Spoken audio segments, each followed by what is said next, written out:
लोकशाहीचा बुलंद आवाज, रिपब्लिकन वार्ता महाराष्ट्र। महानगरपालिकेच्या कामांचा थाट, सत्ताधाऱ्यांकडून बेकायदेशीर उद्घाटनांचा घाट, राष्ट्रवादी काँग्रेस ओबीसी सेलचा आरोप। बातमी नाशिक येथून। नाशिक महानगरपालिकेच्या विविध प्रभागांमध्ये सुरू असलेल्या विकास कामांवरून सत्ताधाऱ्यांनी स्थानिक स्वराज्य संस्थांच्या निवडणुका डोळ्यासमोर ठेवून बेकायदेशीर पद्धतीने उद्घाटने करण्यास सुरुवात केली असल्याचा आरोप राष्ट्रवादी काँग्रेस पार्टी ओबीसी सेलचे जिल्हाध्यक्ष अॅडव्होकेट सुरेश आव्हाड यांनी केला आहे। महापालिकेकडे पाणी पुरवठा व रस्त्यांबाबत वेळोवेळी मोर्चे काढून जनतेच्या समस्या मांडल्या, त्या माध्यमातून अनेक रस्त्यांची कामे मंजूर झाली आहेत। मात्र आता सत्ताधारी पक्षातील आमदार आणि माजी नगरसेवकांना घेऊन कामांचे उद्घाटन करत जनतेच्या डोळ्यात धूळ फेकण्याचा प्रयत्न सुरू असल्याचे आव्हाड यांनी सांगितले।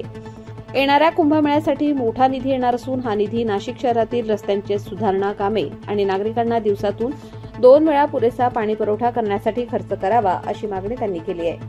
प्रभाग क्रमांक 6 मधील महादेव कॉलनी, श्रीकृष्णनगर, मानकरमळा, घाडगेमळा, तांबेमळा, सत्यदेवनगर, बाळकृष्णनगर, अश्वमेधनगर, समर्थनगर या भागातील रस्ते तातडीने विकसित करावेत, अशी मागणी ही निवेदनात करण्यात आली आहे। तसेच तपोवन आणि कुसुमाग्रज उद्यान ही ऐतिहासिक स्थळे असल्याने तेथील झाडांची अनावश्यक तोड होऊ नये, अशी मागणी केली आहे। बीडी भालेकर शाळेच्या जागेवर रेस्ट हाऊस न बांधता तेथेच माध्यमिक, उच्च माध्यमिक शाळा आणि ज्युनियर कॉलेज सुरू करावे, असेही आव्हाड यांनी स्पष्ट केले। मोरेमळा परिसरात अलीकडे वाढलेल्या बिबट्यांच्या हालचालींचा उल्लेख करत परिसरातील नाले, मळे व वाढलेली झाडी तातडीने साफ करण्याची मागणीही त्यांनी केली आहे। हे निवेदन शहर अभियंता संजय अग्रवाल यांना देण्यात आले। यावेळी अॅडव्होकेट सुरेश आव्हाड, सीताराम सपकाळ, वसंत पगार, सुरेश घुगे, मीना पेहरकर, रंजना पगार, अर्चना तांदळे, सोनाली तांदळे, जयश्री कोकणे, गणेश कदम, स्वप्नील गांगुर्डे आदी उपस्थित होते। च्या काळामध्ये आपण जर बघणार असतो तर मोठ्या प्रमाणात निधी उपलब्ध होणार आहे आणि हा निधी अवास्तविक केवळ जिथे घाट ऑलरेडी तयार झालेले आहेत त्या घाटांचीच दुरुस्ती करण्यासाठी मोठ्या प्रमाणात निधी खर्च होतोय।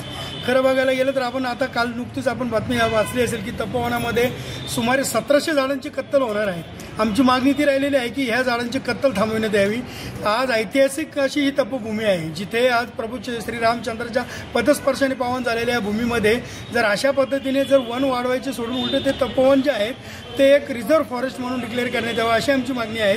त्याच पद्धतीने कुसुमाग्रज सारखं जे आज उद्यान आहे मोरेमळा येथे, त्या उद्याना तोडून त्या जागी नव्याने काहीतरी एसटीपी प्लॅन म्हणजे मलनिसारण केंद्र स्थापन होत आहे, जिथे आज नाशिकचं वैभव म्हणजे जे कवी कुसुमाग्रज होते, ज्यांच्या नावाने मोठमोठ्या कवितांचे शिलालेख जिथे आहेत, जिथे मोठमोठे साहित्यिक येतात, तिथे अभ्यास करतात, त्या कविता वाचतात, तिथं ते नामशेष होण्याची शक्यता आहे। तिथले काही झाडं तोडण्यात येणार आहेत, ते झाडं देखील तोडण्यात येऊ नये अशी आमची मागणी आहे।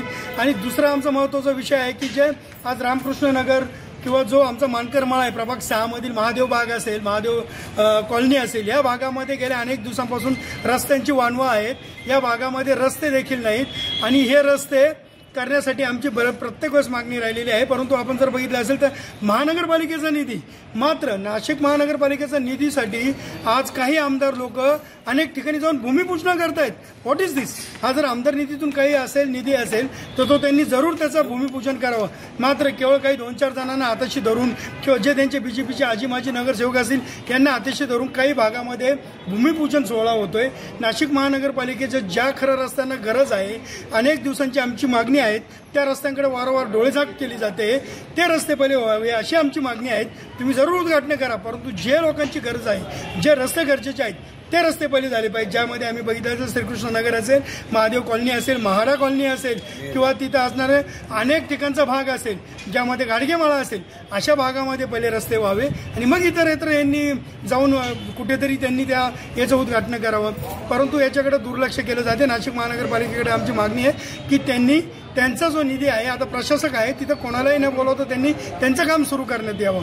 त्याच पद्धतीने जर ह्या झाडांची कत्तल जर मोठ्या प्रमाणात होत राहिल्या तर आज नाशिकमधून वन नाहीशी होतील आणि काँक्रीटची जंगलं उभी राहतील, याचा आम्ही निषेध नोंदवतो आहे।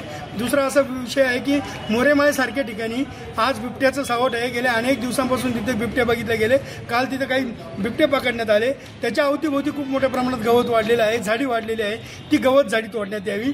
नाशिक महानगरपालिकेकडे येणारा कुंभमेळ्याचा निधी हा शाश्वत पाणी पुरवठा नाशिककरांना 2 वेळेस मुबलक पाणी पुरवठा कसा करता येईल, नाशिक शहरातील खड्डे कसे बुजवता येईल याकडे लक्ष घालून त्यांनी मागणी आहे, कारण ह्या खड्डेमय रस्त्यांमुळे अनेक ठिकाणी अपघात झालेले आहेत आणि अपघातामध्ये अनेक जणांचा जीव गेलेला आहे. तर हे रस्ते लवकरात लवकर दुरुस्त व्हावे आणि शाश्वत पाणी पुरवठा लोकांना व्हावा, 2 वेळेस मुबलक पाणी पुरवठा व्हावा. तोपर्यंत लोकांकडनं पाणीपट्टी आकारण्यात येऊ नये अशी आमची मागणी आहे. त्या घरपट्टी आकारण्यात येऊ नये अशी देखील आमची मागणी आहे. प्रभाग क्रमांक 6 कडे विशेषतः त्यांनी लक्ष द्यावं. या पद्धतीच्या मागणीसाठी आज आम्ही इथे उपस्थित झालेलो आहोत. गणेशवाडी येथील अमरधाममध्ये देखील आपण जर बघितलं असेल तर ते आज शेवटची घटका मोजते. त्या अमरधामची दुरावस्था झालेली आहे. त्या अमरधामचे काम हाती घेण्यात यावं. अशा शाश्वत कामांसाठी हा खर्च व्हावा ही आमची मागणी असणार आहे. रिपब्लिकन वार्ता वृत्तसंकलन विभाग, Nashik. Subscribe now and press the bell icon. Never miss an update.